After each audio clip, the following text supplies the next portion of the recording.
Saya mana?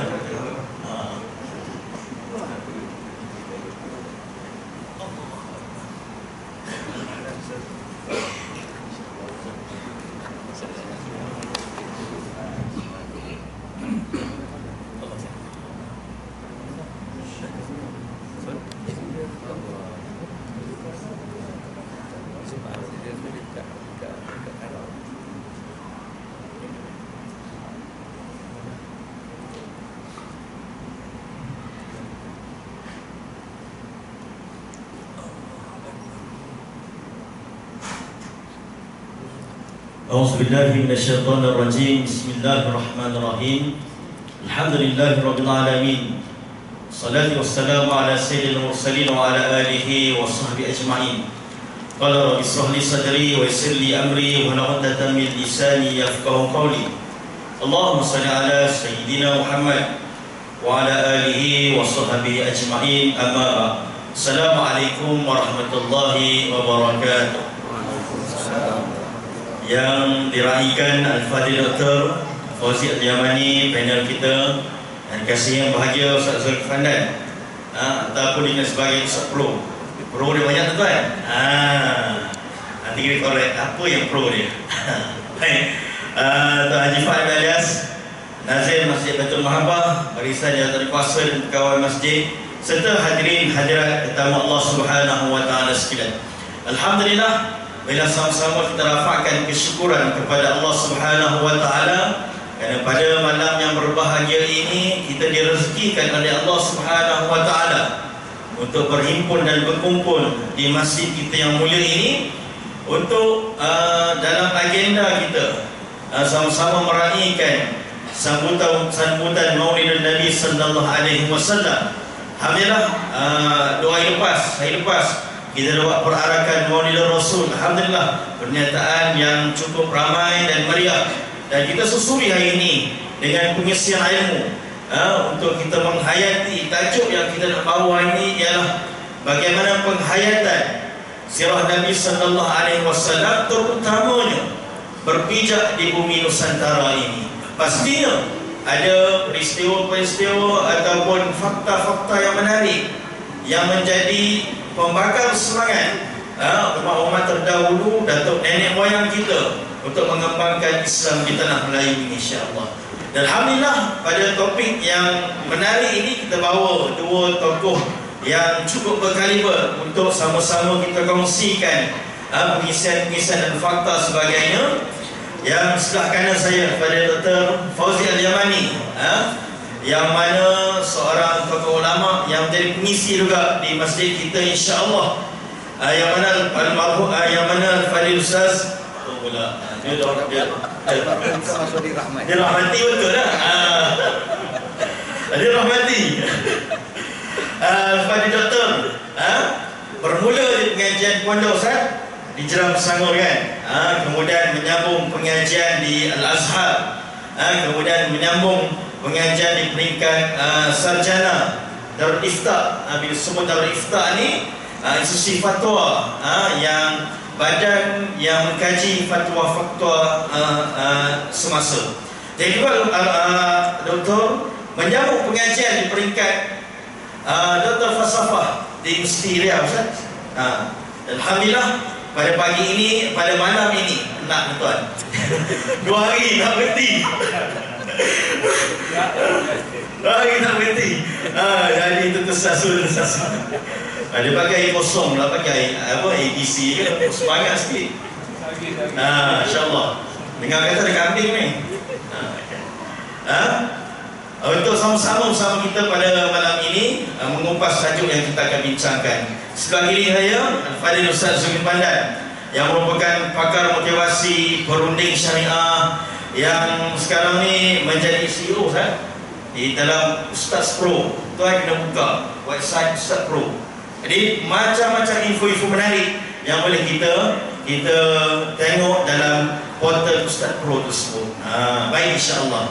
Jadi sebelum moderator dia banyak tersasul, kita serahkan kepada Fadhil Doktor untuk soalan pertama pembuka bicara pada malam ni. Doktor, Ustaz Doktor, Mengapakah kita sebagai umat Islam menyambut Maulidun Nabi sallallahu alaihi wasallam? Penting kita menyambut. Dan apakah hukum menyambut Maulidun Nabi sallallahu alaihi wasallam? Sebab hari ini media sosial tuan-tuan, WhatsApp, blog, Twitter dan sebagainya, berbagai fatwa Ustaz. Ada yang kata boleh, ada yang kata haram, ada sampai kata kafir Ustaz. Sambung Maulid Nabi. Tapi disambut tokoh-tokoh lain pula. Jadi kita nak tahu hari ini pencerahan, apakah hukum kita menyambut Maulidun Nabi sallallahu alaihi wasallam sebab kita para sahabat tak buat. Contoh ni kan, apakah hukum kita menyambut Maulidun Nabi sallallahu alaihi wasallam, dan mengapa kita sebagai umat Islam hari ini mesti menyambut Maulidun Nabi sallallahu alaihi wasallam? Bismillah, silakan Fadil. Assalamualaikum warahmatullahi wabarakatuh. Terima kasih kepada pengurusi majlis, begitu juga dengan Ustaz Ro. Masya Allah, begitu juga dengan seluruh ahli jawatan kuasa. Mudah-mudahan kita semua dirahmati oleh Allah Subhanahu wa ta'ala. Alhamdulillah, alhamdulillahi hamdan kathiran tayyiban mubarakan fi mil'u samawati wa mil'ul ardi wa mil'u ma syi'ta min syai'in ba'd. Nahmaduhu wa nasta'inuhu wa nastaghfiruh wa na'udzu billahi min shururi anfusina wa min sayyiati a'malina. Man yahdihillahu fala mudilla lahu wa man yudlil fala hadiya lahu. Asyhadu an la ilaha illallah wahdahu la syarika lahu wa asyhadu anna sayyidana Muhammadan 'abduhu wa rasuluh. Allahumma salli wa sallim wa barik ala sayyidina Muhammad wa ala ali sayyidina Muhammad. Jadi sebelum itu saya tanya dengan pengurusi saja. Sabar bagi sikit. Sabar bagi sikit. 5 minit Ustaz. Baik tuan-tuan, ada 2 ayat suci Al-Quran Karim, dan 3 lah. Satu hadis Nabi SAW untuk menunjukkan bahawa mengadakan, melakukan, melaksanakan, merayakan hari ini ataupun hari kelahiran Nabi SAW merupakan amalan yang dibuat oleh para Anbiya alaihi salatu wassalam. Jalla jalaluhu wa ta'ala, azamatuhu, Allah subhanahu wa ta'ala sebutkan, wa kullan naqussu 'alaika min anba'ir rusul ma nuthabbitu bihi fu'adak. Wahai manusia, sesungguhnya aku telah menerangkan kepada seluruh nabi-nabi, dan aku terangkan kepada engkau ya Muhammad untuk menerangkan, untuk mensabitkan hati kamu ketika mana membicarakan tentang Nabi.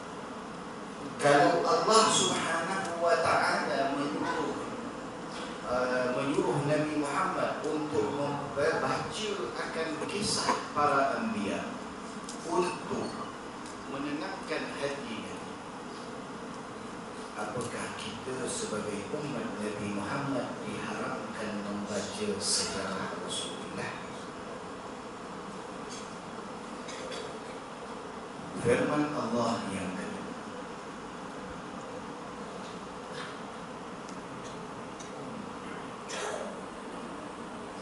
la'amruka innahum lafi sakratihim ya'malun. Di dalam Al-Quran Al-Karim, Allah Subhanahu wa ta'ala apabila bersumpah pada satu makhluk, maka makhluk yang disumpah mempunyai kelebihan yang luar biasa. Cuba lihat di dalam Al-Quran, tidak ada satu pun ayat Al-Quran yang Allah Subhanahu wa ta'ala sumpah kepada manusia. Tak ada. Kecuali seorang. Tidak ada dalam Al-Quran Al-Karim Allah Subhanahu wa ta'ala sumpah kepada Adam, wala Nuh, wala Ibrahim, tidak juga dengan Musa, wala Isa, wala Anbiya. Akan tetapi disumpah hanya pada seorang manusia. Dan sumpahan ini juga tidak kepada manusia itu, tetapi disumpah kepada kehidupan manusia.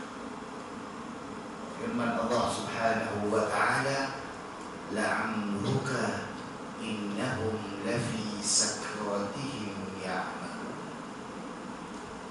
Demi umurmu ya Muhammad, demi umurmu ya Muhammad. Tidak ada dalam Al-Quran Al-Karim Allah Subhanahu wa ta'ala bersumpah pada manusia kecuali seorang sahaja, Nabi Muhammad sallallahu alaihi wasallam.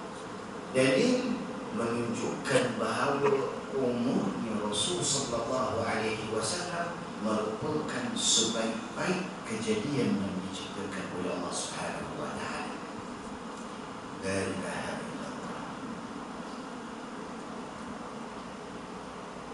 Dalil yang ketiga, kata Jalla Jalaluhu wa ta'ala azamatuhu, wa man yu'azzim sya'airallah fa innaha min taqwa. Orang-orang yang meninggikan syiar-syiar Allah itu merupakan tanda bahawa hati-hati mereka ada takwa di dalamnya. Baik, antara syiar yang dibuat oleh orang-orang Yahudi, orang-orang Bani Israel,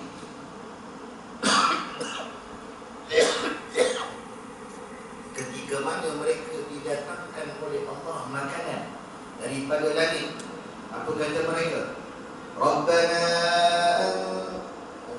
Rabbana anzil alaina ma'idatan minas sama' takunu lana 'idan li awwalina wa akhirina wa ayatan mink warzuqna wa anta khairur raziqin.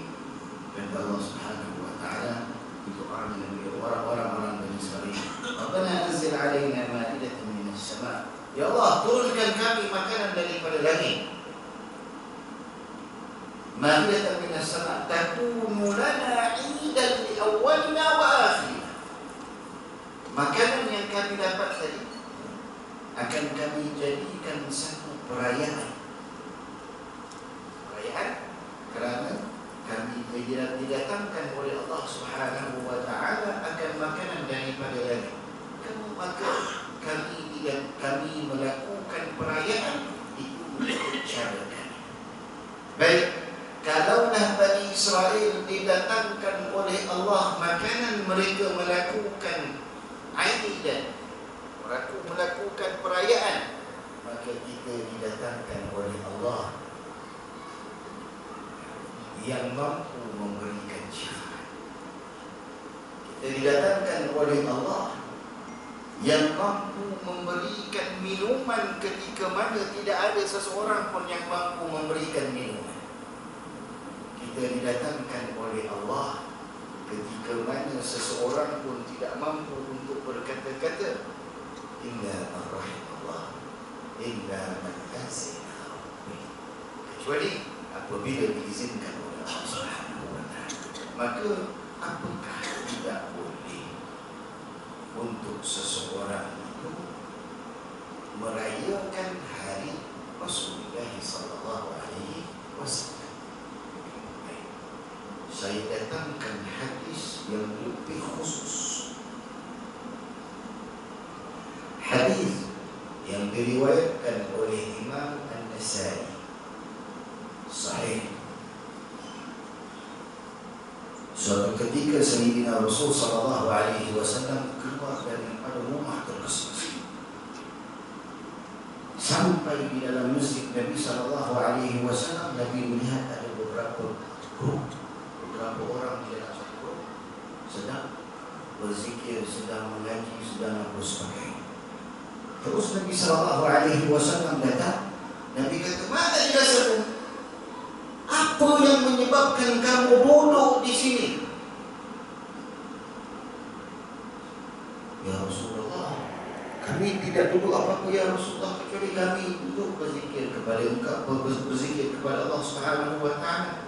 Tidak kami duduk kecuali kami baca Quran ya Rasulullah. Kami tidak duduk ya Allah, ya Rasulullah, kecuali kami memohon pada Allah kemuliaan kerana Engkau berikan kami Muhammad kepada kami." Di situ ada satu hadis. Jadi yang paling sahih mengatakan kami duduk di dalam satu majlis kerana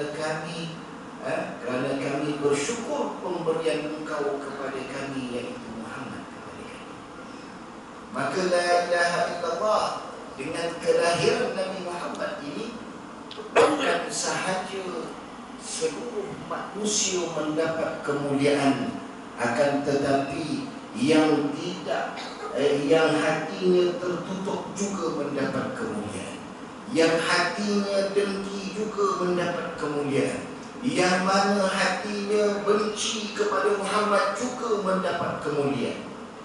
Tuan-tuan, pada bulan ini tuan-tuan, yang kafir sebut nama Muhammad, yang Islam sebut nama Muhammad, yang buhud sebut nama Muhammad, yang cinta sebut nama Muhammad. Semua manusia menyebut nama Muhammad sallallahu alaihi wasallam. Maka kesimpulan daripada ayat suci Al-Quranul Karim, kesimpulan daripada apa yang kita lakukan di dalam masyarakat kita semua ini, daripada zaman nenek moyang kita yang terdahulu, sebenarnya adalah bagaimana mereka menginginkan ke semua anak-anak kita, generasi-generasi yang akan datang, mereka ini mengetahui siapa itu Muhammad, supaya mereka mengetahui apakah ajaran Nabi Muhammad, supaya mereka anak-anak generasi yang akan datang mengetahui apakah tujuan daripada kita mengikuti Muhammad.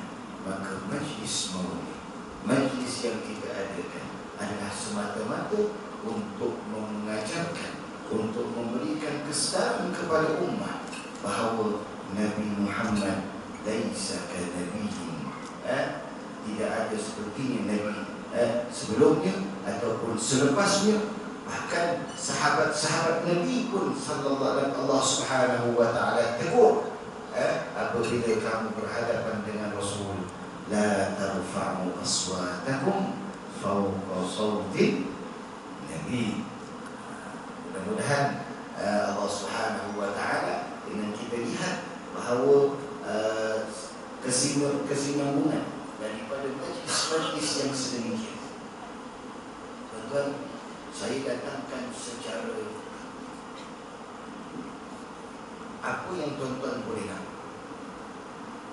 Secara tuan boleh lihat tahun 90-an kita tengok semua masjid-masjid buat maulid. Betul? Setuju ataupun tidak tuan-tuan? Semua masjid. Tapi maulid kita pada tahun 90-an kita akan cuba berlumba-lumba dengan mengeluarkan suara yang paling sedap. Jadi setiap imam ke apa ke sebagainya akan berzanji dengan ikutlah jihadkah ke apa ke, mereka akan berzanji dengan sekuat-kuatnya. Supaya apa? Supaya walaupun mereka tak faham, saya confirm mereka tak faham apa yang mereka baca bahasa Arab, confirm insya-Allah mereka tak faham, kecuali mereka yang alim yang belajar. Jadi mereka, sebab apa mereka baca? Mereka baca tu dengan jihadkah, dengan makhrajnya, dengan apa sebagainya, semata-mata kerana mereka nak tunjukkan inilah dia, aku cinta kepada Rasulullah, aku berikan masa hari ini, walaupun 1 jam, walaupun 2 jam, aku berikan masa untuk aku mendengar siapa itu Rasulullah. Maka majlis-majlis yang kita lihat pada tahun 90-an berubah, naik ke tahun 2000, tahun 2000, kita tengok majlis dah mula ada kita katakan apa, al-awaiq, adanya penentangan.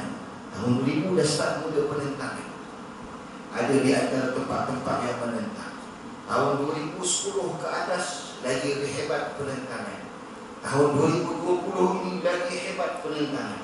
Tapi dalam masa yang satu kita tengok lagi hebat penentangan, lagi hebat gerakan untuk memuliakan Nabi Muhammad SAW, lagi kuat, lagi ramai, lagi puluhan juta manusia, satu dunia meraihkan. Apakah mereka semua adalah ahli neraka? Apakah mereka semua orang-orang yang keluar daripada millah? Apakah mereka orang-orang yang tidak akan dapat syafaat Nabi Muhammad SAW? Bahkan mereka jadikan hidup mereka, masa mereka, kehidupan mereka semuanya untuk Rasulullah. Maka sebenarnya di dalam kehidupan, di dalam apa yang kita lakukan, apa yang dilakukan oleh masyarakat kita, sebenarnya adalah apa titik tolak daripada apa yang dilakukan oleh ulama as-salaf. Ada seorang daripada Syekh Alim Kabir, umurnya ketika itu 90 tahun. Dia datang ke Hadramaut di tahun 98. Dia datang ke Hadramaut. Dia daripada Kenya. Dia datang ke Hadramaut, dia duduk 2 minggu juga. Lepas 2 minggu, besok tu dia nak balik. Jadi dari Habib Omar minta dia cakap. Dia pun cakap. Jadi dia pun cerita.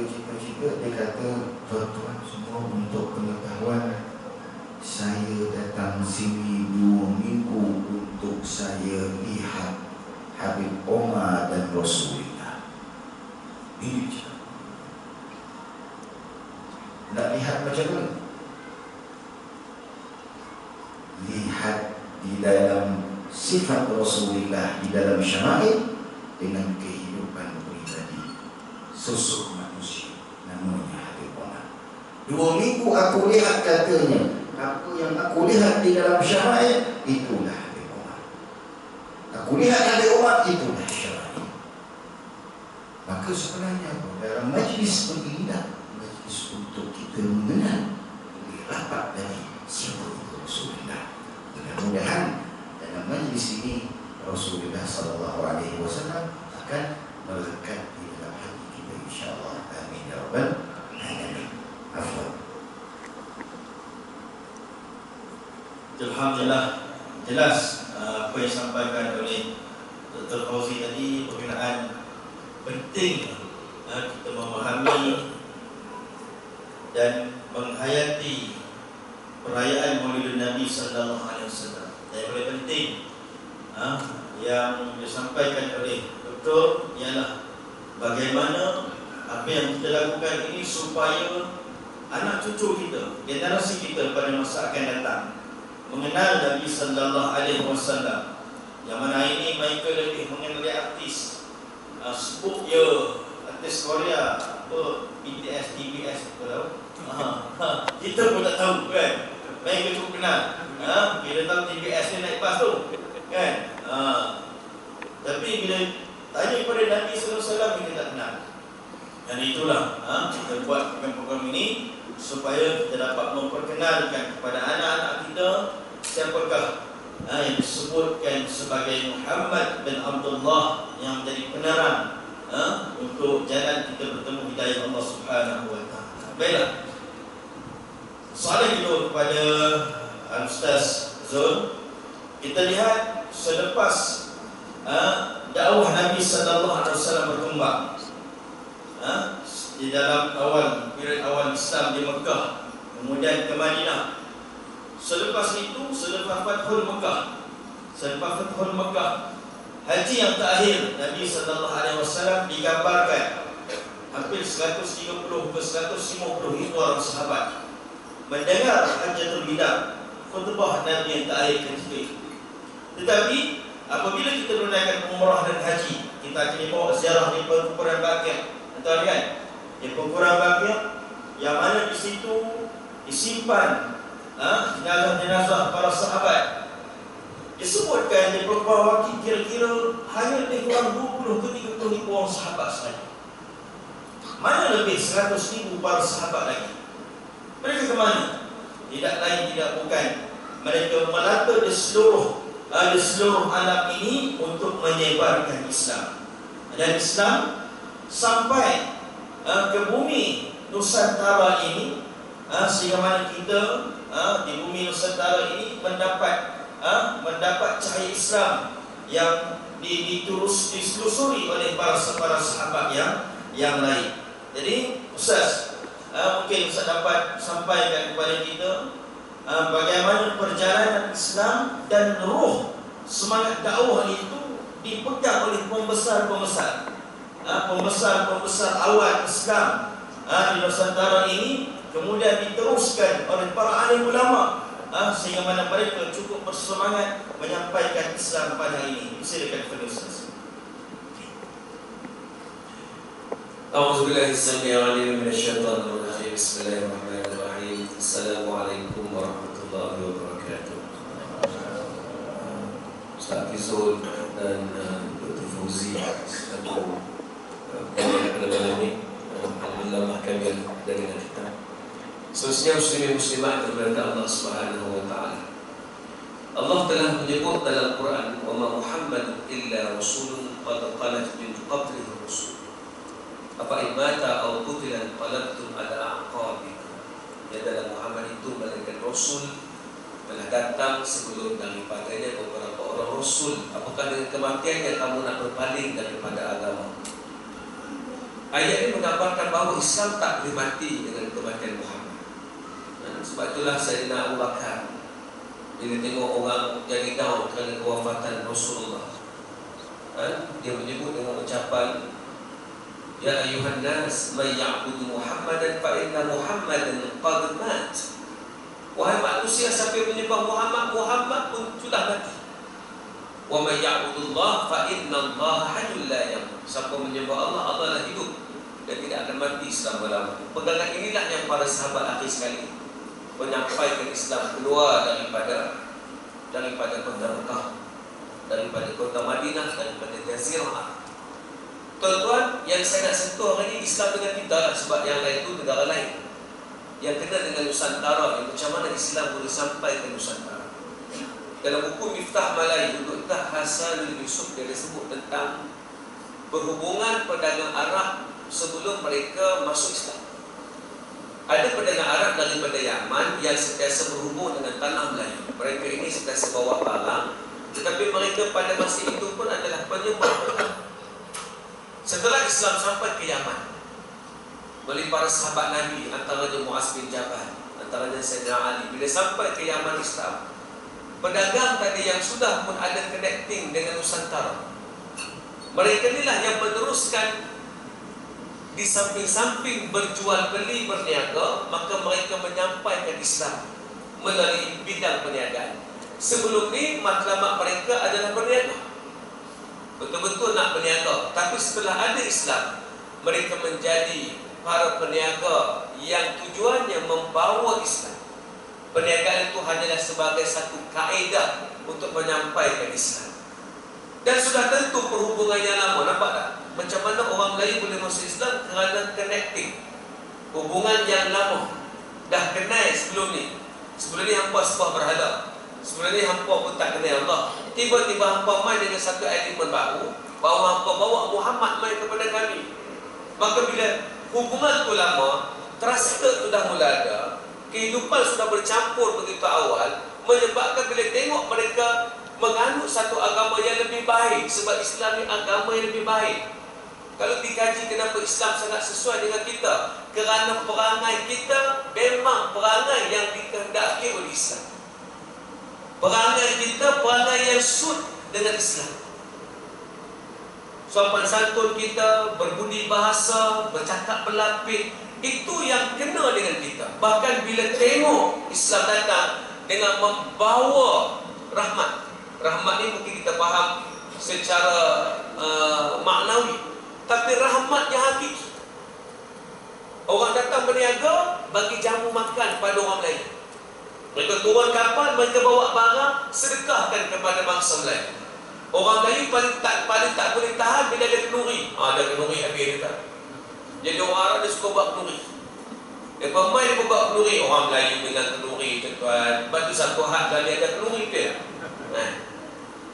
Di situlah memberikan gambaran dan bayanan betapa langkah yang jauh itu menjadikan umat Melayu ini terima Islam. Sebab itulah seorang mufti kerajaan Johor dulu, Al-Allamah Said Alwi Tahir Al-Haddad, dia pernah menceritakan bahawa Islam sampai di Nusantara ini, terutama di tanah Melayu, adalah pada tahun ke-30 Hijrah, sezaman dengan pemerintahan Sayyidina Osman. Sayyidina Osman, ketika zaman pemerintahannya Osman bin Affan, ketika itulah Islam telah keluar sampai ke Nusantara. Naqib Al-Atas menyatakan bahawa pada abad ke-7 Masihi sudah ada penempatan orang-orang Arab di Palembang. Mereka itu merupakan kampung mereka dan mereka membawa dakwah Islam di sana. Bahkan ada satu persidangan yang dibuat di Medan, di Indonesia, tuan-tuan. Persidangan yang dibuat di tahun lama, tuan-tuan, tahun 1963, 17 hingga 20 Mac 63. Persidangan ini membuat satu keputusan, bilakah Islam masuk ke Nusantara. Mereka mengatakan Islam masuk ke Nusantara adalah pada abad ke-7 Masihi. Maknanya dalam lingkungan Islam baru awal. Abad ke-7 ini adalah bermula tahun 600 Masihi sampai 700 Masihi. Itulah abad pertama, abad ke-7 dan abad pertama Hijrah. Islam sampai ke Nusantara ini awal berbanding dengan wilayah-wilayah lain. Sebab apa? Sebab jalan laut yang dilalui oleh para peniaga. Sebab tu perdagangan adalah unsur penting untuk Islam berkembang. Orang Melayu dulu berniaga, orang lah saja tak kerja. Orang dulu berniaga, tuan-tuan. Orang dulu mereka keluar naik kapal, mereka naik cung, tuan-tuan, mereka naik roli, mereka naik finisi. Dan apabila orang Islam telah terkena sentuhan agama, mereka tinggalkan agama Buddha ataupun agama Hindu. Dan negara yang mula-mula awal Islam adalah negeri Kedah. Kedah ni dia tanya Allah sebab dia adalah wilayah yang memang wilayah itu merupakan wilayah yang awal ada pelabuhan. Berarti itu kan sebab apa? Kita dapat lagi makruh pula. Boleh tak?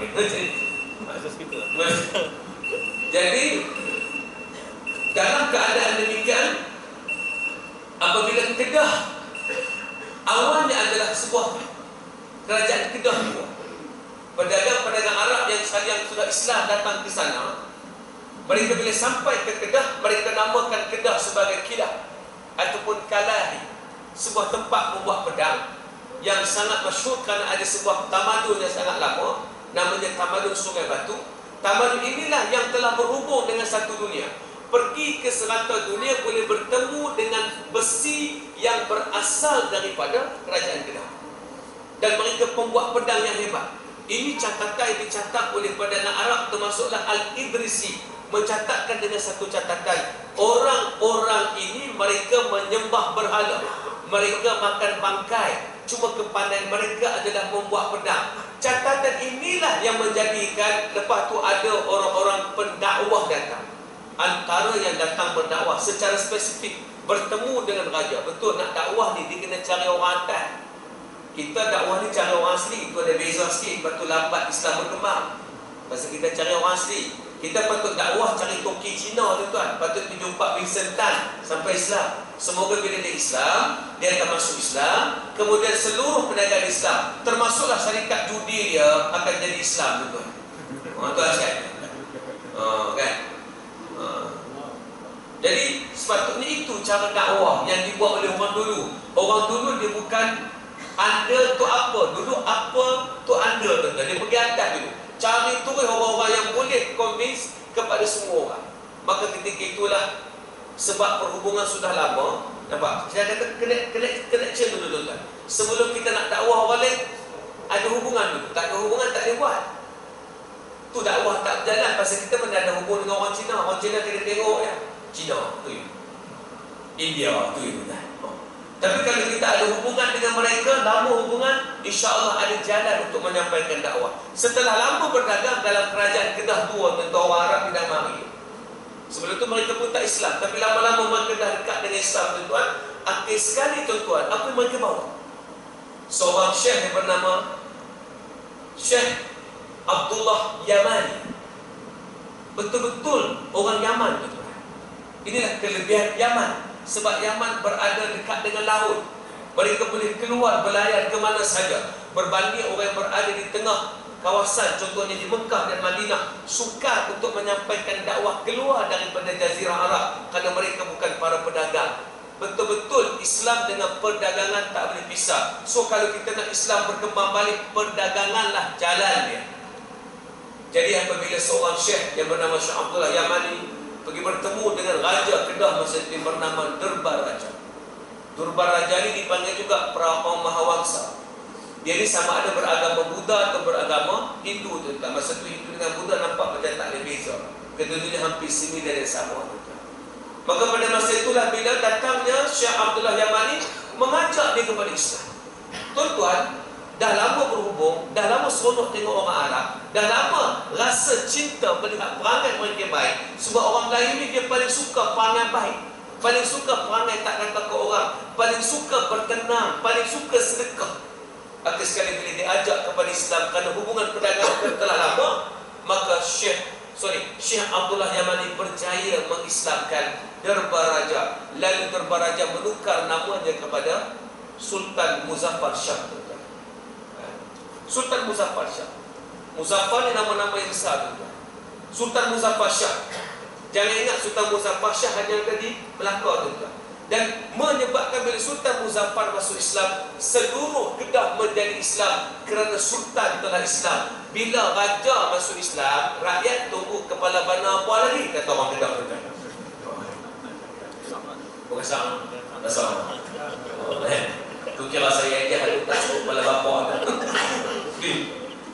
Bila akhir sekali berlewat semua masuk Islam, tuan-tuan, menjadikan seluruh Kedah Islam. Sebab tu kajian menunjukkan negara yang terawal atau negeri terawal yang menerima Islam daripada persatuan sejarah menyatakan bahawa adalah negeri Kedah. Melaka lambat lagi, Melaka lepas daripada tu. Cuma beza Melaka dengan Kedah, Kedah paling awal masuk Islam tetapi bukan tempat penyebaran Islam. Melaka negeri yang lambat masuk Islam tapi pusat penyebaran agama Islam.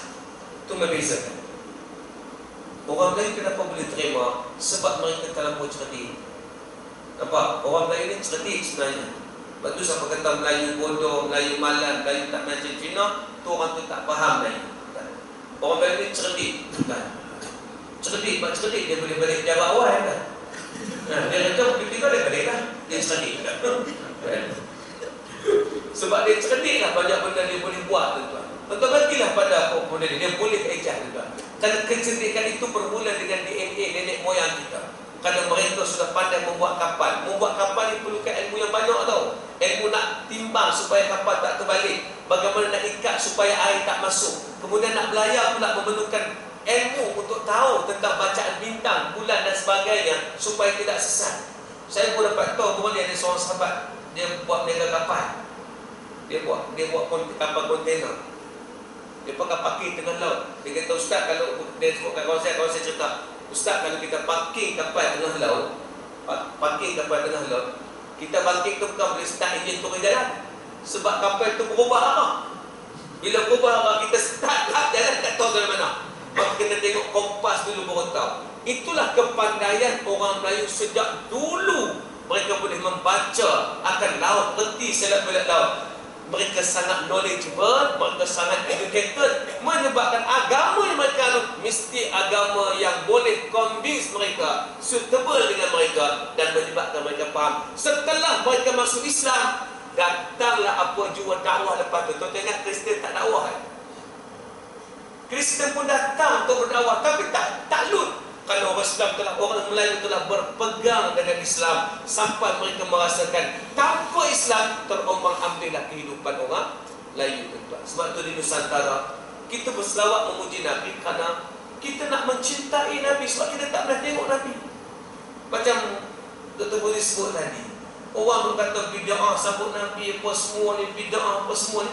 Ini orang yang tidak memahami maksud konsep sambutan maulid.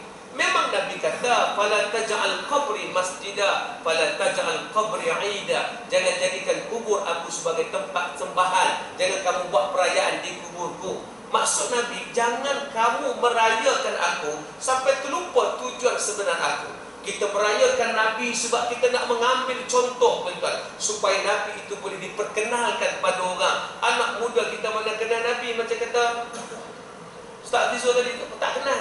Anak kita lebih kenal apa nama? Blackpink ke tak? Blackpink tu tahu kenal? Saya pun tak kenal. Saya kenal nama seorang Liza tak? Liza tak Liza? Ustaz? Bukan peminat. Nak cerita bahawa di situ memberikan gambaran pada kita, sebut nama Muhammad tak kenal. Bukan saja Muhammad tak kenal, tokoh-tokoh negara ni pun dah tak kenal. Bahawa nama tunjuk gambar. Gambar seorang yang menjadi Perdana Menteri pertama, tunjuk pada budak-budak. Dia kata dia ketua mana dah? Tak kenal. Tuan-tuan, Tengku Abdul Rahman pun tak kenal. Tuan-tuan, betul kita kena cintai Nabi hari-hari. Tetapi trigger untuk menyebabkan kecintaan itu bertambah adalah sambutan. Dia buat sambutan ni, orang tahu, oh rupanya dah sampai Menteri Maulid. Barulah ada apa nama, meja dekat tu, barulah boleh sembelih kambing. Kalau tak ada maulid, kambing tak jalan betul. Jadi maknanya inilah faktor-faktor yang menyebabkan kita rasa bahawa pentingnya memahami sambutan Maulidur Rasul kerana kita mencintai Nabi SAW. Sayang ke Nabi, Masya Allah. Kalau kita betul-betul faham Nabi, tak ada satu hari pun kita rasakan tak mau berdamping dengan kehidupan Nabi SAW. Itulah sejarah yang menjadikan bila pembesar semudah masuk Islam. Yang menarik apa dia?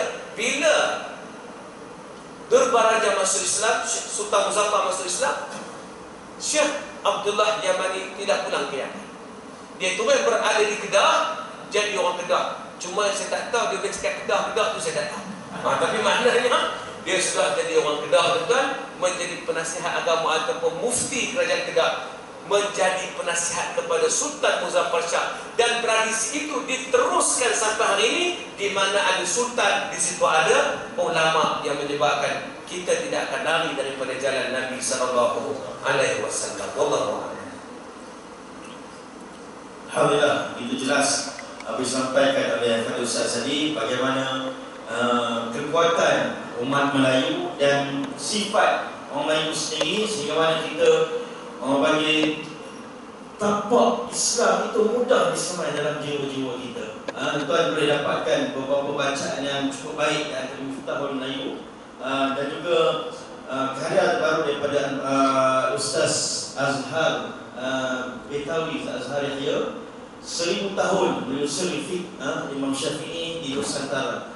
Di situ disebut tentang maksud ni DNA Melayu, DNA kecerdikan DNA Melayu yang menjadi asbab. Itu panjanglah bab ta'min sebagainya, itu panjang insya-Allah. Nanti kita buat forum sekali lagi insya-Allah. Baik, Al-Fadhil Doktor, kita dah dengar penjelasan daripada awal tadi hukum tentang sambutan Maulid Nabi sallallahu alaihi wasallam, bagaimana tersebut konsep kita, kesedaran kita untuk membangkitkan semangat mengingati Nabi sallallahu alaihi wasallam bukan sekadar pada bulan Maulud saja. Muncul pada bulan Maulud. Kalau tak ada sambutan Rasul, mungkin kita sendiri terlupa untuk berselawat mengingati Nabi sallallahu alaihi wasallam. Jadi sebagai umat Islam hari ini, sebagai seorang guru, sebagai seorang bapa, sebagai pimpinan masyarakat, apa yang perlu kita lakukan, peranan kita sebagai umat Islam hari ini, terutamanya untuk membangkitkan semangat kecintaan pada baginda Nabi sallallahu alaihi wasallam. Silakan Fadil Doktor.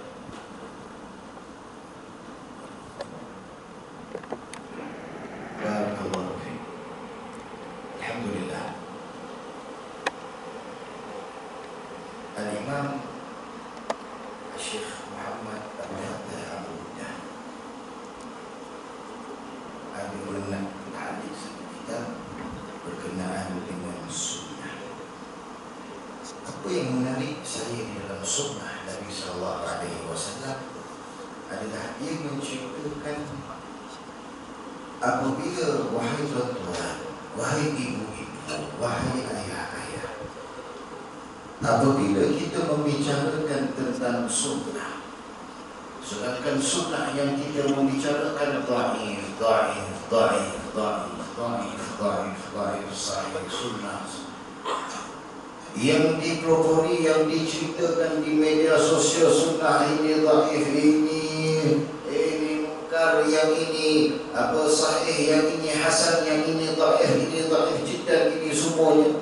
Kata Syekh Abu Fattah Abu Ghuddah, kalau kita memahami sunnah itu adalah perbuatan Rasulullah, kita yang memahami sunnah adalah perkataan Rasulullah. Kalau kita memahami sunnah adalah perbuatan sahabat, perkataan sahabat. Jadi kalau Rasulullah buat, sahabat buat, para tabi'in semua daripada zaman itu sampailah kepada sekarang ini, apa yang kita buat sebenarnya semuanya adalah apa yang disampaikan oleh mereka. Akan tetapi, bagaimana kamu menjadikan sunnah itu kehidupan, itu yang membezakan. Sayyidina Ibnu Umar radhiyallahu ta'ala an, suatu hari datang Rasulullah kata dia ahli syurga. Kali kedua orang yang sama depan Sayyidina Ibnu Umar, dia ahli syurga. Kali yang ketiga pun sama juga, Nabi kata dia ahli syurga. Bukan Sayyidina Ibnu Umar, orang lain lah. Jadi Sayyidina Ibnu Umar ni ketika tu umur baru dalam 10, 11, umur dah. Tengok madrasah Rasulullah, apa yang diajar oleh Rasulullah. Dia ahli syurga. Nabi kata dia ahli syurga, dia ahli syurga dah. Sayyidina Ibnu Umar kata, wahai ayah, siapa makcik tu ya? Siapa yang makcik tu yang Nabi kata dia tu ahli syurga? Apa amalan dia? Tak tahu. Jadi apa anak ni si anak tadi, dia punya fikiran ketika itu macam mana aku nak tiru pakcik ini supaya aku juga boleh dapat ahli syurga. Itu anak-anak didikan daripada madrasah Rasulullah. Tapi kita sekarang ini, anak-anak kita setiap hari, siapa yang akan dapat ni, kita akan bagi begini, kita akan bagi. Kita datangkan maddah al-madiyah. Kita datangkan sesuatu yang yang boleh kita lihat daripada gadget-gadget yang kita beri hadiah kepada mereka. Sedangkan Nabi SAW, hadiah yang diberikan oleh Nabi ini syurga Allah. Hadiah yang diberikan oleh Nabi syurga. Dan itulah yang dikerjakan oleh para sahabat sehinggalah zaman kita dan sekarang ini masih lagi kita boleh lihat. Para hadirin dan hadirat yang dirahmati oleh Allah, saya suka mengingatkan satu kitab yang paling cantik di dalam bab yang menceritakan tentang madrasah Rasulullah. Satu kitab yang mengarang pun seorang dia, Imam Abil Hamid Muhammad ibni Muhammad Al-Ghazali At-Tusi. Dikarang satu kitab namanya Bidayatul Hidayah. Kitab itu adalah rumus daripada madrasah Rasulullah sallallahu alaihi wasallam pada setiap hari. Apa yang perlu kamu lakukan? Apa yang perlu dilaksanakan ketika selepas subuh, lepas zuhur, lepas asar, lepas maghrib, lepas isyak, kedua jumpa kawan, semuanya diceritakan di dalam hidayah ini berkenaan dengan madrasah Rasulullah. Dan sekira mana setiap daripada kita cuba mengamalkan satu sunnah daripada sunnah Rasulullah. Saya perhatikan tuan,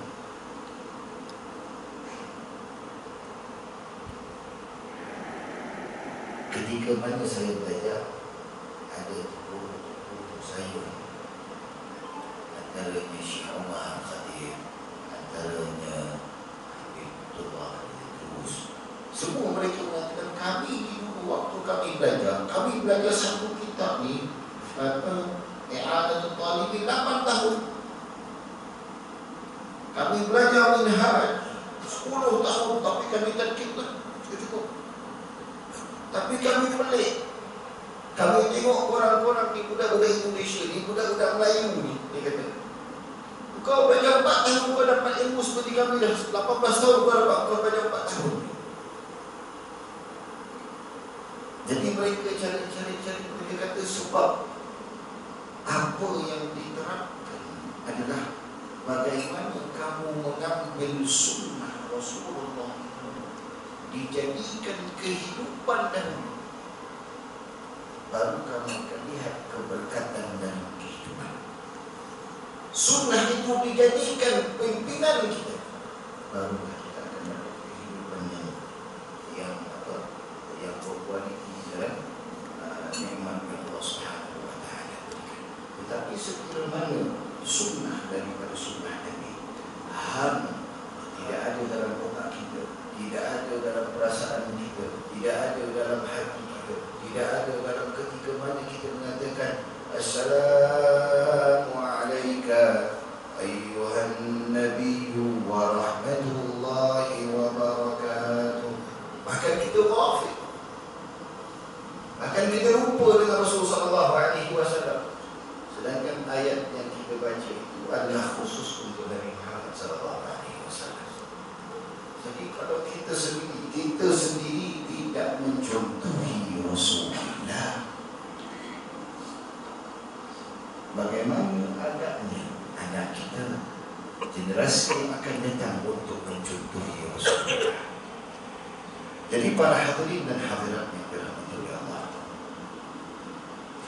majlis yang kita adakan ini, majlis bacaan Yasin, majlis yang kita adakan setiap minggu di dalam masjid-masjid seluruh Malaysia, yang saya nampak depan mata, majlis bacaan Yasin itu luar biasa. Luar biasa. Waktu tahun 90-an, 80-an, 70-an, masjid itu bacaan Yasin itu penuh dengan budak-budak, penuh dengan makanan. Setuju atau tidak tetap?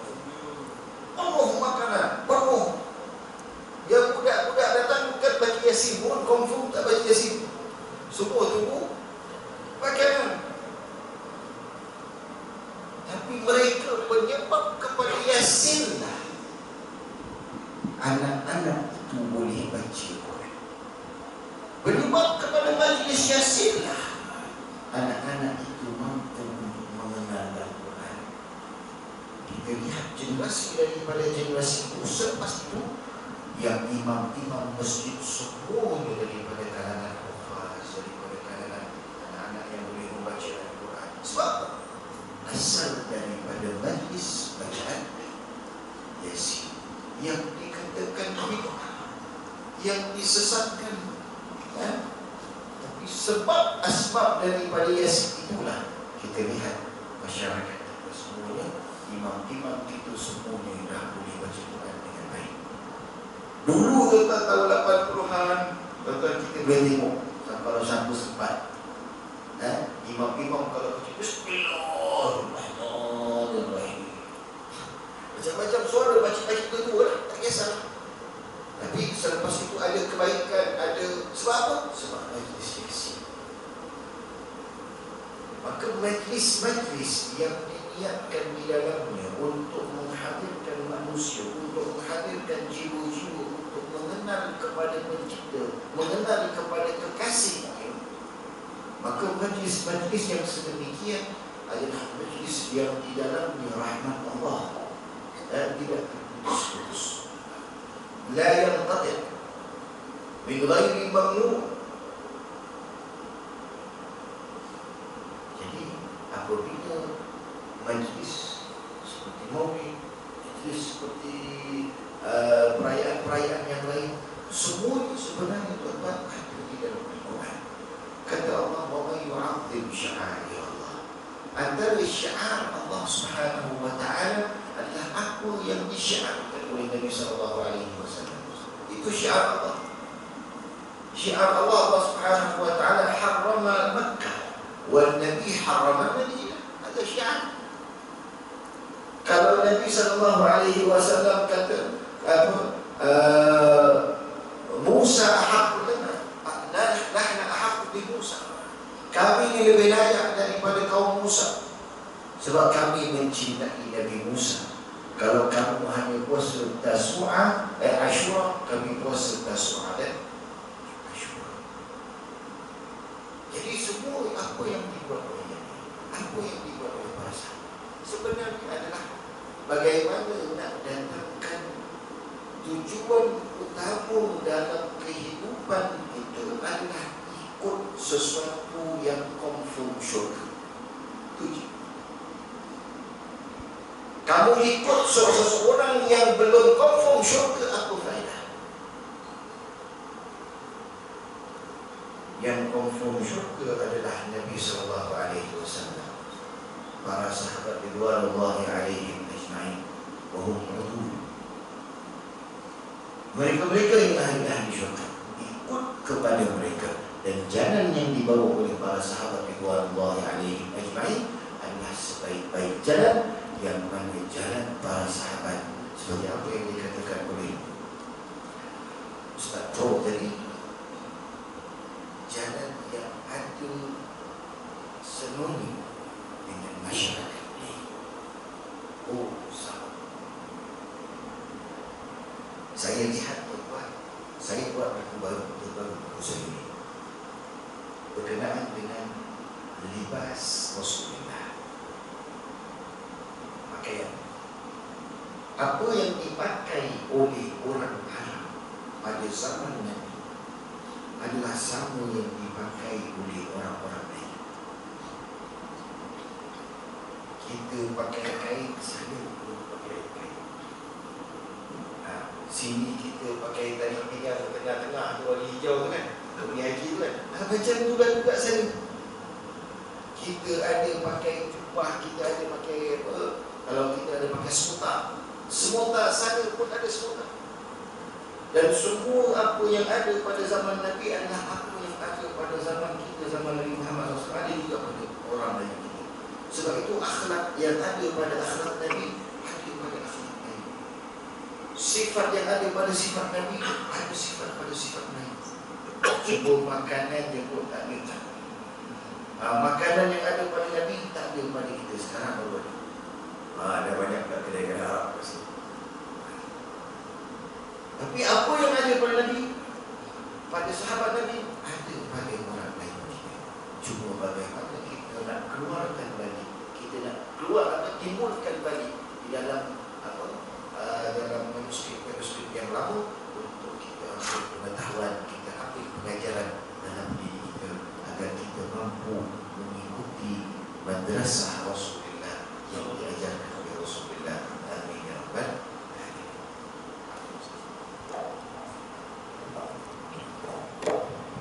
Alhamdulillah, jelas bagi kita sebagai umat Islam, apapun posisi kita, pimpinan masyarakat, ketua di jabatan kita, dalam keluarga, seorang pendidik di sekolah dan sebagainya, seboleh mungkin kita memperbanyakkan program-program seperti ini supaya masyarakat, kali keluarga kita dilazimi dengan amalan-amalan ini, dan mudah-mudahan dengan amalan-amalan ini akan mendekatkan mereka memahami Islam yang sebenar. Jikalau nanti ada program semakin jauh dengan masyarakat. Seperti mana kita dulu kecil-kecil kan, kita duduk di masjid di surau, kita sebutkan. Tak, bukan macam yang saya pun kan, atau martabak ke, atau bencana yang tadi yang saya dapat masjid setiap Jumaat mesti dah makan. Itu saya catat tu. Setiap Jumaat mesti dah makan kan. Mesti dah makan. Saya ingat dulu saya kecil, dua gaduk saya basuh pinggan dapat upah tak. Sebab hari memang hari Jumaat kita tak makan. Sebab apa? Ada masjid, ada makan. Jadi yang antara saya catat, masjid hari Jumaat mesti akan makan. InsyaAllah. Baik.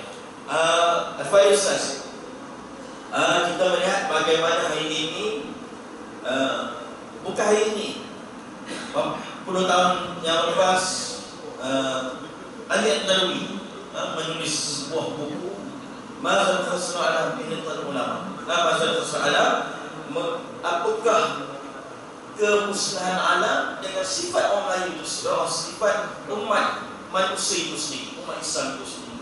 Dan pada hari ini kita melihat pelbagai ancaman luar dan dalam yang cuba meracuni pemikiran kita yang disebut sebagai ghaswatul fikri. Bukan nak menegakkan agama, mengenal Nabi sendiri pun kita semakin leka.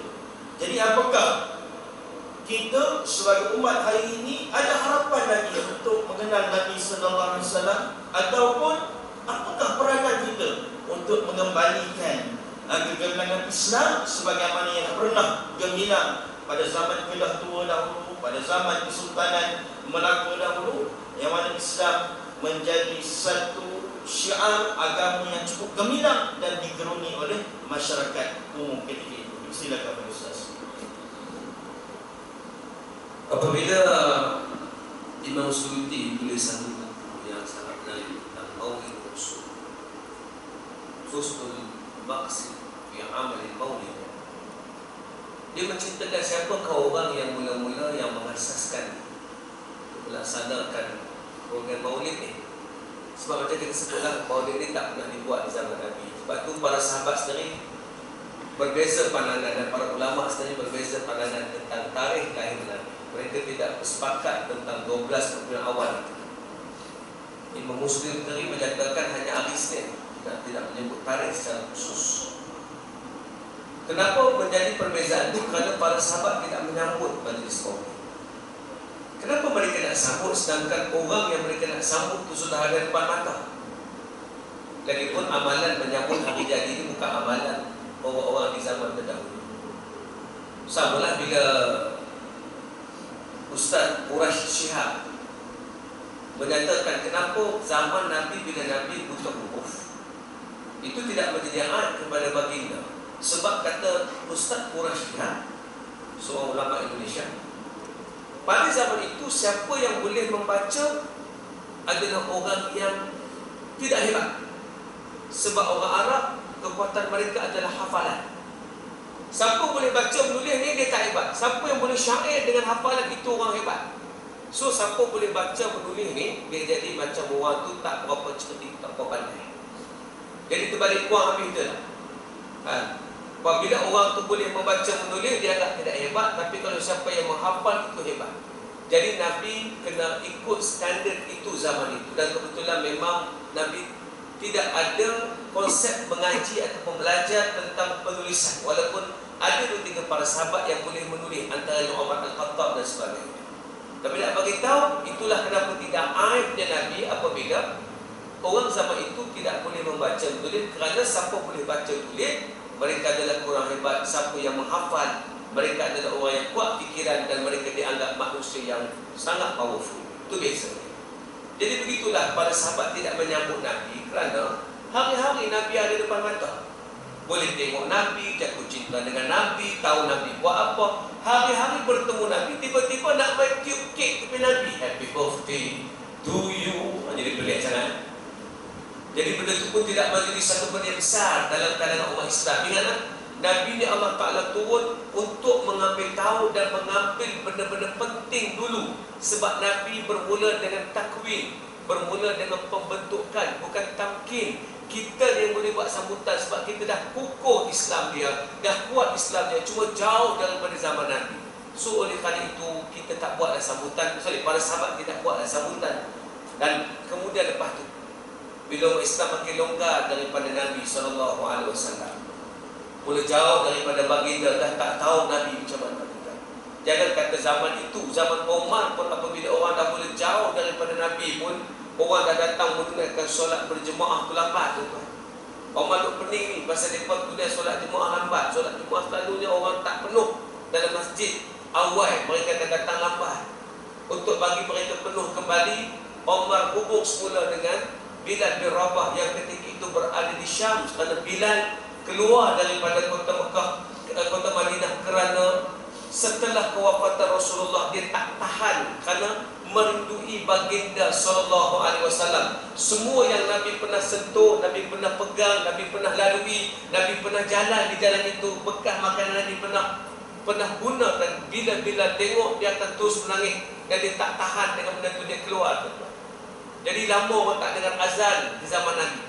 Maka untuk menostalgiakan agar orang kembali mengingati Nabi, maka bila dipanggil balik oleh Sayyidina Umar Al-Khattab, maka bila azan sahaja tuan-tuan, Allahu Akbar, Allahu Akbar, masa tu orang mula terpinga-pinga, lama tak dengar azan ni. Ini azan zaman Nabi ni. Allahu Akbar, Allahu Akbar. Sama tak langsung orang mula berpusu-pusu datang ke masjid, tuan. Sebab benda pelik lama dah tak jadi, bahawa azan ini hanya ada zaman Nabi. Kena ingat di zaman Umar, tuan-tuan, Abu Bakar pun dah meninggal. Ini ketika Umar menjadi khalifah. Jauh sungguh, tuan-tuan. Setelah jauh itu pun tidak jauh sangat, baru hanya di kalangan para khulafaur rasyidin pun orang tunai solat jemaah tu lambat. Tapi bila dengar asyhadu an la ilaha illallah, orang dah mula penuh dalam masjid. Asyhadu an la ilaha illallah, orang penuh dalam masjid, tuan-tuan. Bila masuk saja, bila sebut asyhadu anna Muhammad, dah habis nama Muhammad, dia pingsan balik, tuan-tuan. Rindu dan cintanya kepada Nabi. Untuk orang as-sabiqun al-awwaluna minal muhajirin wal ansar, tak apalah mereka itu dekat dengan Nabi. Sebab itulah kata Imam Suyuti, orang yang mula-mula buat maulid ni adalah seorang sultan ataupun raja bernama Muzaffar Abu Sa'id Kukbari bin Zainuddin Ali. Itu namanya, tuan-tuan. Apa nama? Muzaffar Abu Sa'id Kukbari bin Zainuddin Ali. Inilah orang yang mula-mula buat. Dia adalah raja dalam kerajaan Al-Ayyubi, kerajaan yang diasaskan oleh Salahuddin Al-Ayyubi. Dia ni adik ipar kepada Sultan Salahuddin Al-Ayyubi. Kalau dia kahwin dengan saudara perempuan, saya tak pasti sama ada kakak ataupun adik perempuan kepada Sultan Salahuddin. Bila dia kahwin saja dengan adik perempuan Sultan Salahuddin ini, menyebabkan dia menjadi raja. Lepas tu dia pemerintah kepada kerajaan Arbil yang berada di Iraq ketika itu, tuan-tuan. Dia inilah yang membuat sambutan awal terhadap Maulid Rasul. Kenapa? Zaman itu misi perang salib belum tamat. Orang dah makin lemah, orang dah tak kuat. Tengok nak contoh siapa ni nak? Kita hari ni nak contoh siapa? Ni kita nak kata nak tengok Quran terus, tak boleh. Kena tengok contoh. Siapa boleh buat contoh ni? Nabi. Lepas tu kena baca sikit, kena baca sirah, kena baca hadis. Nak baca hadis hari-hari, bukan semua orang boleh baca hadis hari-hari. Maka ketika itu dia buat sambutan. Kata Imam Jalaluddin Suyuti lagi, akhir sekali sampailah satu masa pada tahun 604 Hijrah. 604 Hijrah, bukan Masih, 604 Hijrah. Ketika itu ada seorang alamah besar, seorang alim besar, datang daripada Maghribi. Dia singgah di 2-3 tempat, termasuk Syam dan kemudian ke Iraq. Masa dia sampai di tempat di Arbil itu, tuan-tuan, tempat itu sedang membuat sambutan maulid. Yang sibuk membuat maulid ini adalah Malik Muzaffar tadi, ataupun Sultan Muzaffar tadi.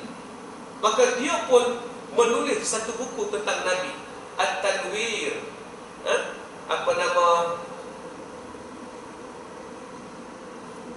At-Tanwir fi Maulidil Bashirin Nadhir. Itu buku dia.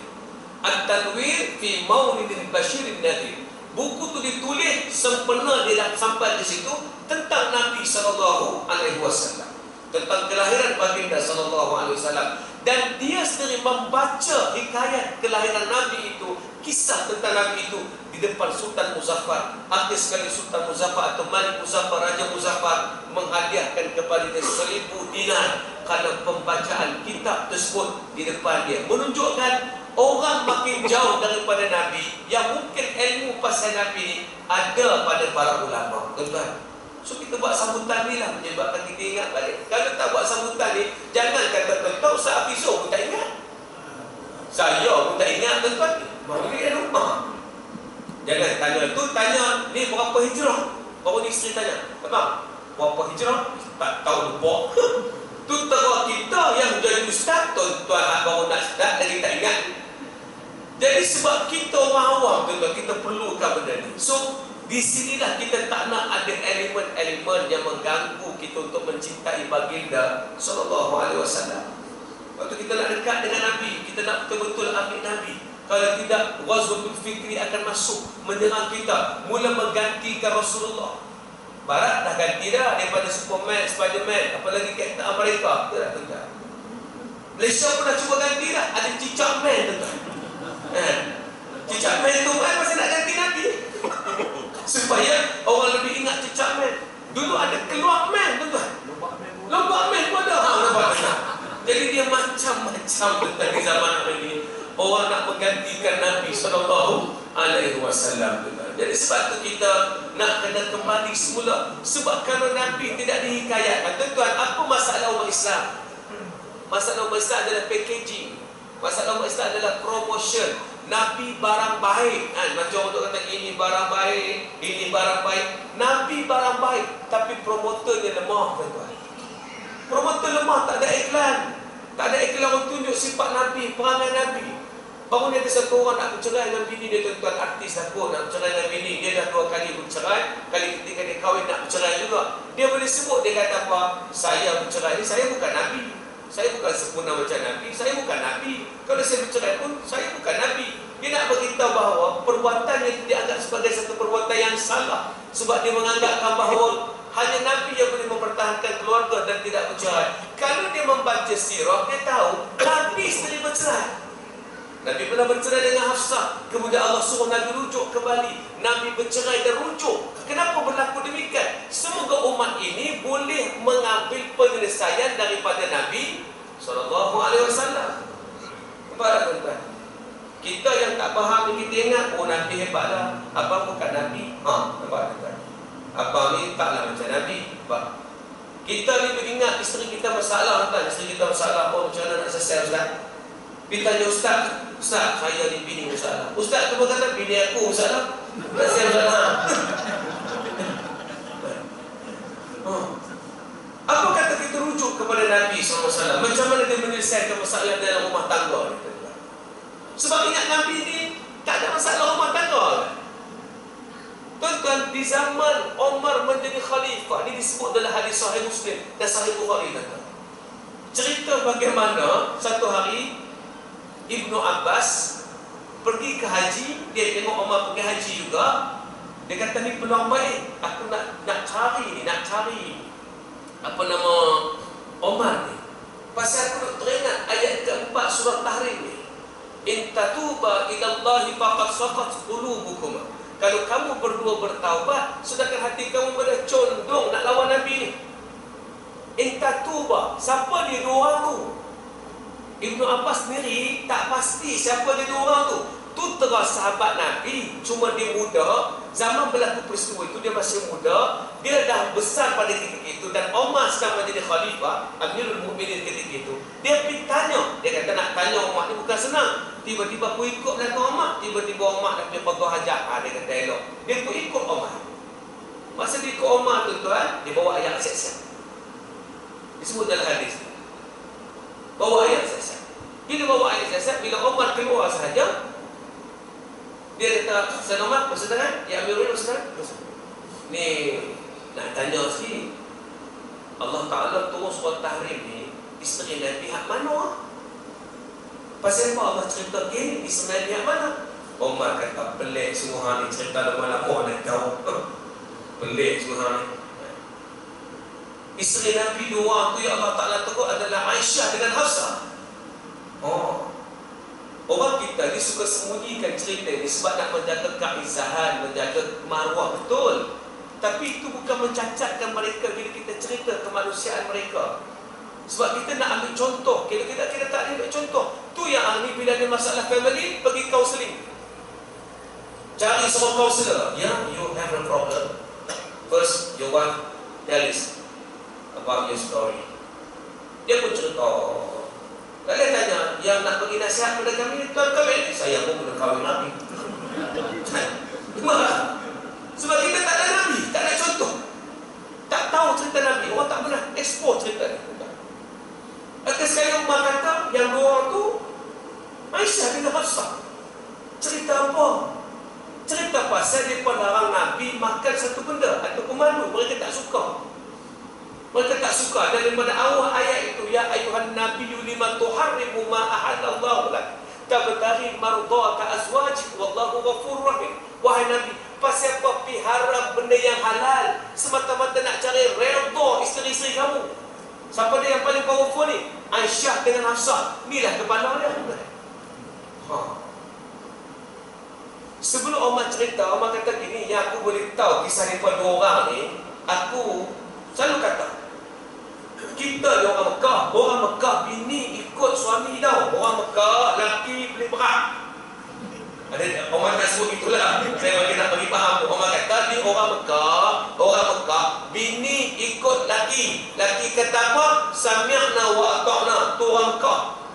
Tapi lepas kita nak Madinah ni, orang Madinah ikut bini tu. Umar kata, orang Madinah, dia pun ikut bini. Bini lebih berkuasa daripada lelaki. Tuan-tuan orang Mekah atau orang Madinah? Betul. Saya rasa tuan-tuan macam saya orang Madinah. Jadi, bila macam tu, Umar kata, lepas bini kita duduk di Madinah ni, dia pun semua jadi tiru orang Madinah.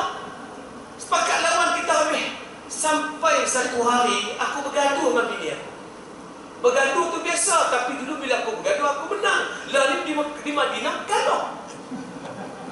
Bergaduh kalah maksudnya. Lalu aku kata hang ni lawan aku semua, lawan tapi tak dengar cakap langsung. Apa kata isteri dia? Isteri Umar kata, abang nak kira saya nak kena dengar cakap abang. Bini Nabi pun tak dengar cakap Nabi, sampai sehari tak cakap dengan Nabi. Bila isteri Umar dengar yang tu, dia pun terkejut. Siapa dia pula isteri Nabi yang lawan Nabi ni? Bakar dari tak ada cara dia cari anak dia, Hafsah. Dia jumpa Hafsah, dia kata, Hafsah, betul ke ada kalangan isteri Nabi ni yang lawan Nabi sampai tak cakap sehari? Apa jawab Hafsah? Ya apa ada. Oh ya ke? Barulah tercetus dalam cerita Umar, ada isteri Nabi yang lawan Nabi sehari tak cakap. Apa bari? Bila kita tahu cerita ni, kita kata, oh Nabi pun bini payah untuk kita lagi. Baru kita rasa tenang nak tiru Nabi, nak ambil cara Nabi. Macam mana Nabi boleh handle problem ni? Sampai satu hari Nabi merajuk tuan-tuan dengan isteri dia. Nabi duduk sempat, tak jumpa. Masa itulah ada seorang, Umar ni dia suka alternate pengajian. Kalau ada cerita-cerita apa daripada Nabi, hampir duduk dia seorang sahabat dia. Kalau esok aku pergi pula. Jadi hari itu seorang sahabat dia yang memang dia bertukar. Hari ini dia, esok kawan tu. Hari itu kena sahabat dia. Sahabat tu mari jumpa Umar. Ada cerita besar Umar, cerita pening kepala, cerita besar. Cerita apa Umar tanya? Nabi dah cerai bini dia habis dah. Oh sudah kata Umar. Maka Umar pun lari terus pergi jumpa Hafsah. Betul kan Nabi dah cerai apa semua? Apa jawab Hafsah? Kami pun tak tahu. Tak tahu. Sebab Nabi tak cakap lagi. Nabi tak bersemang. Maka orang ramai berkumpul di tempat Nabi sembunyi tu. Nabi duduk dan Nabi tak boleh buat siapa. Umar ni bukan jadi sahabat lain. Dia tunggu. Dia pun tunggu Nabi keluar. Umar tak boleh. Umar bukan jadi orang tunggu. Umar kata, lama sekarang. Umar pergi jumpa seorang pembantu Nabi yang berkulit hitam. Boleh jumpa Nabi tak? Dia kata, orang pembantu kata, saya tanya Nabi. Umar masuk, dia keluar. Dia kata, Umar, Nabi diam. Oh ya kan? Nabi bukan macam kita, tak mau jumpa amat tamu, Nabi diam. Oh ya kan? Umar tidur balik. InsyaAllah, naik balik Umar. Umar tidak beritahu Nabi diam. Boleh jumpa Nabi tak? Saya tanya Nabi. Masuk balik. Keluar. Oh, Nabi tak kata apa, Nabi diam. Sampai Umar duduk, Umar pergi balik. Sampai 3 kali, boleh jumpa Nabi tak? Jawapan sama, Nabi diam. Tiba-tiba bila Umar kata, tak apa, kita balik dulu. Umar, Nabi nak jumpa. Masa Nabi nak jumpa, itulah baru Umar masuk. Umar pun masuk, Umar tanya khabar Nabi. Umar pun cerita macam sebut tadi. Umar kata, biasa Rasulullah, kita dulu bini ikut kita. Nak pujuk Nabi ni. Dulu Nabi bini ikut kita. Kita main di Madinah ni, dia pakai tiru habis. Semua lelaki pakai takut ke bini. Masuk kita. Kan? Jadi Nabi dengar tersenyum ya. Betul. Nabi faham. Itulah keadaan dia. Betul Umar tengok suasana tempat tu yang sangat buruk. Nabi duduk atas tikar, hanya melantaikan pasir, kemudian ada tikar tu menyebabkan badan Nabi menjadi berberak tuan-tuan. Kata Umar, kalau Allah Ta'ala bagi kita menang, Islam boleh menang. Islam patut lebih menang pada Rom, Nepal dan Parsi ni lebih menang pasal kita lagi benar. Nabi tera-tera macam tu, tak fikir pasal Nabi ni, fikir pasal umat lagi. Nabi kata kepada Umar, mereka memang Allah bagi kemenangan awal, tapi kita Allah Ta'ala bagi kemenangan selama-lamanya. Rasulullah minta maaf, aku mungkin salah faham. Nampak? Nak cerita, walaupun ada masalah ini, tetap cerita perjuangan. Jadi tuan-tuan, kalau tuan ada masalah ini, keluar sembang perjuangan. Jangan sembang buat ini, mengarut semua. Tuan-tuan. Sampailah tuan-tuan. Sekali Nabi semua perkataan kepada Umar, aku tak mau jumpa lepas sebulan. Nabi kata. Umar pun dapat tahu Nabi tak mau jumpa lepas sebulan. Betul, Nabi tak jumpa lepas sebulan. Tapi kita tak hebat sebulan lah. Kita 2 hari pun ada orang tu. Dan telefon sekarang kan. Sebulan tu tak ingat hati mereka jina. Nabi balik hari ke-29. Pasal pada pandangan orang sebulan tu 30 hari. Hari 29 Nabi balik. Rumah Aisyah duduk. Balik rumah Aisyah, Aisyah kata apa? Kata nak pergi sebulan, dia baru 29 hari. Tak isah lupa tuan. Kata Nabi 29 kan bulan kamu ada 30 kan 30 29 tu bulan sebulan tu. Lepas tu Nabi tanya, hang Syah macam mana? Aisyah nak bersama abang kan? Tak semua Aisyah saya panggil singkat tak lah tuan. Orang kena tak panggil Aisyah tuan. Jadi tuan-tuan kata ustaz tu membawa dalil palsu. Bukan, ini saya cerita tuan jangan salah faham. Kalau benarnya Aisyah lah, cuma orang Melayu ni disebut Aisyah gitulah. Sebab mudah cerita tuan-tuan.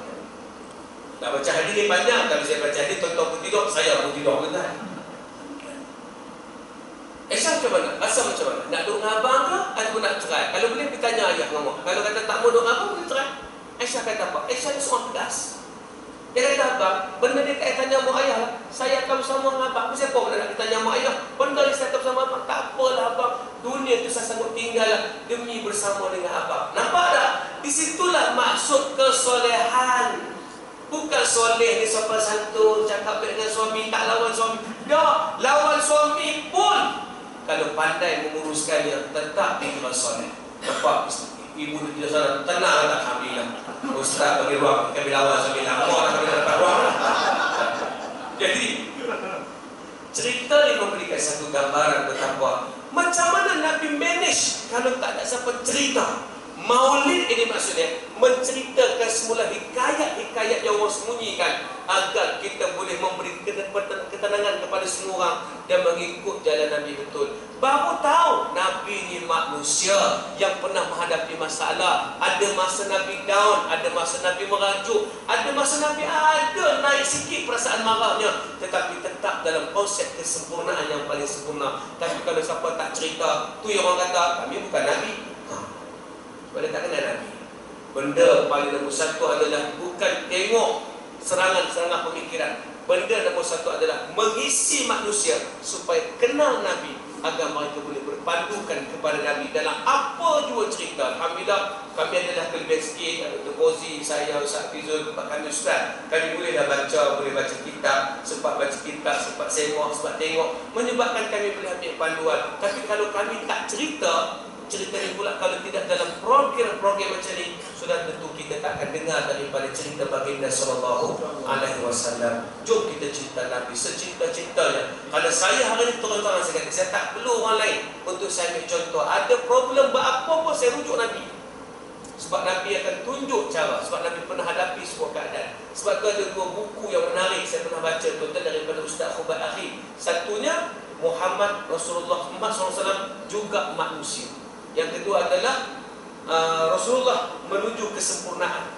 Itulah tajuk dia, tuan-tuan. Tuan-tuan tag nama Khubat Akhi, dia akan keluar dengan tajuk ni. Sebab Nabi bukan sempurna terus, dia melalui proses menjadi sempurna. Lepas dah lawan dengan bini macam ni, Nabi menjadi sempurna. Barulah nasihat dia betul, sebab dia menjalani proses. Bukan Nabi beranak sempurna terus, dia disempurnakan dalam perjalanan. Melalui proses itulah menyebabkan Nabi sempurna. Ya, dari segi penciptaan, kejadian, kehebatan, keilmuan, janji Allah, Nabi sejak azali lagi sempurna. Tapi untuk capai itu, Nabi kena melalui proses kesempurnaan. Barulah sempurnanya bertemu dengan sifat sempurna tadi, dan proses dilalui oleh baginda sallallahu alaihi wasallam. Kita kena lalui proses itu untuk sempurna macam Nabi, seperti Nabi sallallahu alaihi wasallam. Barulah perkataan laqad kana lakum fi rasulillahi uswatun hasanah. Sesungguhnya bagi kamu pada diri Nabi itu ada uswah. Uswah ni apa, tuan-tuan?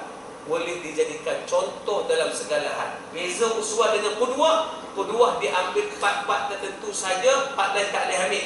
Bagi Nabi dia bukan qudwah, bukan contoh tertentu. Uswah, contoh yang sempurna yang boleh kita ambil daripada baginda sallallahu alaihi wasallam. Wallahu a'lam. Salah-salah terkasar bahasa, mohon maaf. Alhamdulillah, itulah saranan yang disampaikan oleh Ustaz, dan mudah-mudahan kita mengambil pengajaran dan iktibar, dan kita mau balik sebagai panduan untuk kita memperbaiki kualiti kehidupan kita. Seperti mana saya sebut tadi, bahawa Nabi pun berusaha dalam proses kematangan sebagai basyariah, kemanusiaan. Begitu juga kita, kadang-kadang tersalah, terkhilaf dan sebagainya. Itu merupakan proses. Jangan kita berasa putus asa, jangan kita berasa lemah dan sebagainya. Kita hayatilah sirah baginda Nabi sallallahu alaihi wasallam. Mudah-mudahan dia menjadi satu sumber kekuatan kepada kita sebagai seorang muslim. Baiklah tuan-tuan yang dirahmati Allah Subhanahu wa taala sekalian, kita tutup majlis kita. Sebelum itu, saya nak war-warkan kepada semua rakan kita, insya-Allah besok kita akan teruskan program baginda Nabi sallallahu alaihi wasallam dengan program anak-anak kita, insya-Allah. Bagi ada anak-anak, kita ada pertandingan mewarna, kita ada pertandingan azan, kita ada persembahan qasidah. InsyaAllah kita ada sukar rakyat, tuan-tuan. Yang dewasa boleh datang ke masjid esok, dan juga kita ada jamuan sebenar akikah perdana. Tadi kami kita sudah lembu di seko, lembu seko, kambing seko, dalam program akikah kita, insyaAllah. Dia mudah-mudahan program kita diberkati oleh Allah Subhanahu wa taala dan menyemarakkan cinta kita kepada baginda Nabi sallallahu alaihi wasallam. Salah silap pada kami, mudah-mudahan Allah Subhanahu wa taala mengampunkan, dan mudah-mudahan tuan-tuan sudi memaafkan kesalahan. Andai kata bersalah tutur bicara, terkhilaf tingkah dan laku. Wabillahi taufiq wal hidayah. Wassalamualaikum warahmatullahi wabarakatuh.